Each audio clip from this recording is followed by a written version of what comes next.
마티아 신부의 사목 이야기. 사랑하는 교우 여러분, 사순절이 시작된 지 19일째 사순 제3주일입니다. 오늘은 지난 사순 제1주간 화요일에 복음과 독서를 통해서 어떻게 기도해야 하는지 기도하는 사람의 가장 중요한 마음가짐에 대해서 생각해 봅시다. 마테오복음 6장 7절에서 15절에서 예수님께서는 제자들에게 기도의 자세와 함께 주님의 기도를 가르쳐 주십니다. 기도는 빈말을 되풀어야 하는 것이 아니라 하느님의 뜻이 이 땅에 이루어지는 데 필요한 은혜를 청하는 것이라고 하십니다. 그래서 주님의 기도에서 가장 중요한 것은 하느님 아버지께서 하늘에서 참 주인으로 계시듯 이 땅에서도 세상의 주인이 되시도록 필요한 은혜를 청하는 것입니다.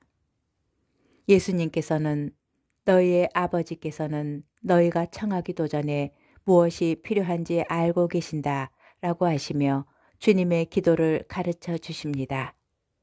먼저 아버지의 이름을 거룩히 드러내시며 아버지의 나라가 오게 하시며 아버지의 뜻이 하늘에서와 같이 땅에서도 이루어지게 하소서라고 청하고 나서 그것을 위해 필요한 은혜인 일용할 양식, 용서, 항구한 의로움, 구원을 청하라고 하십니다.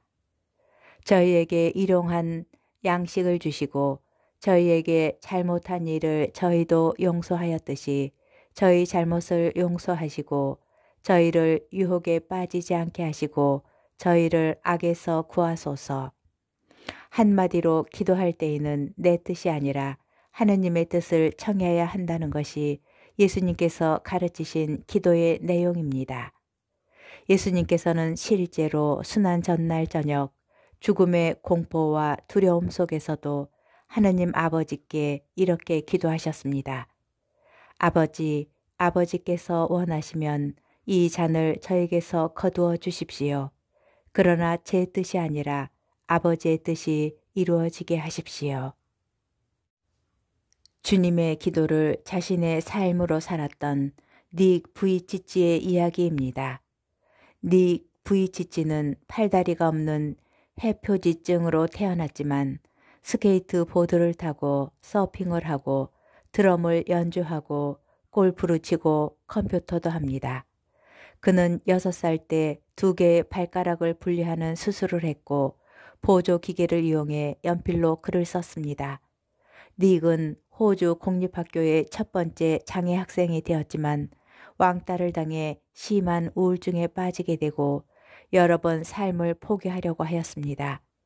그러다가 하느님께 기도하던 중 자신이 많은 이들에게 영감을 줄 수 있다는 사실을 깨닫고 사지 없는 삶이라는 비영리 단체를 세웠습니다. 그는 이렇게 말했습니다. 어떻게 팔다리가 없는 제가 늘 행복할 수 있을까요? 가지지 못한 것에 대해서 화를 내지 않고 가진 것에 감사하기 때문이에요. 사람들은 돈이 많으면, 똑똑하면, 건강하면, 시험에 합격하면 행복해질 거라 생각하지만 행복은 밖에서 찾는 게 아닙니다. 인생의 소중한 것들은 절대 돈으로 살 수 없습니다. 닉 부이치치는 사지 없는 그의 삶을 통해서 주님의 기도를 말로만이 아니라 있는 그대로의 삶으로 바친 것입니다. 이사야 예언서 55장 10절에서 11절은 하느님 말씀의 힘과 위력을 전하는데 이사야서 55장의 맥락에서 이 말씀은 하느님께서 예언자를 통하여 선포하신 구원의 약속이 반드시 성취되리라는 것을 뜻합니다. 하느님의 입에서 나온 말씀은 하느님께서 뜻하신 바를 이루며 그 사명을 완수한다는 것입니다. 이사야가 들려주는 말씀은 읽으면 읽을수록 너무나 아름다워서 우리의 가슴을 뛰게 합니다. 이 구절을 읽고 가만히 눈을 감고 있으면 하늘에서 내린 비와 눈이 부드럽게 땅을 적시어 초목이 자라고 열매 맺어 그것이 양식이 되어 사람들에게 기쁨을 주는 대자연의 위대함을 느끼게 합니다. 비와 눈은 하늘에서 내려와 그리로 돌아가지 않고 오히려 땅을 적시어 기름지게 하고 싹이 돋아나게 하여 씨 뿌리는 사람에게 씨앗을 주고 먹는 이에게 양식을 준다. 이러한 아름다움과 행복이 뿌리를 두고 있는 것은 바로 주님의 말씀이라고 예언자는 알려줍니다. 그 말씀은 헛된 소리가 아니라는 것입니다. 이처럼 내 입에서 나가는 나의 말도 나에게 헛되이 돌아오지 않고 반드시 내가 뜻하는 말을 이루며 내가 내린 사명을 완수하고야 만다. 아우구스티노 성인은 집어라, 읽어라 하는 소리에 이끌려 성경을 집어 읽었고 그때 그가 찾은 말씀은 로마서 13장 13, 14절이었습니다. 대낮에 행동하듯이 품위 있게 살아갑시다. 흥청대는 술잔치와 만취, 음탕과 방탕, 다툼과 시기 속에 살지 맙시다. 그 대신에 주 예수 그리스도를 입으십시오. 성인은 이 말씀을 통해서 회심과 삶의 변화를 결단하였습니다.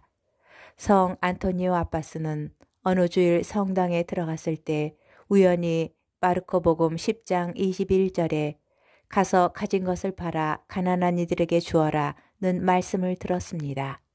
그는 돌아가서 이 말씀대로 자신의 가진 것을 다 팔아 가난한 이들에게 나눠준 다음 수도 생활을 시작하였습니다. 이렇게 성경은 우리를 부르시는 하느님의 말씀입니다. 그 말씀은 믿는 사람의 마음을 움직이고 삶을 바꾸는 힘입니다.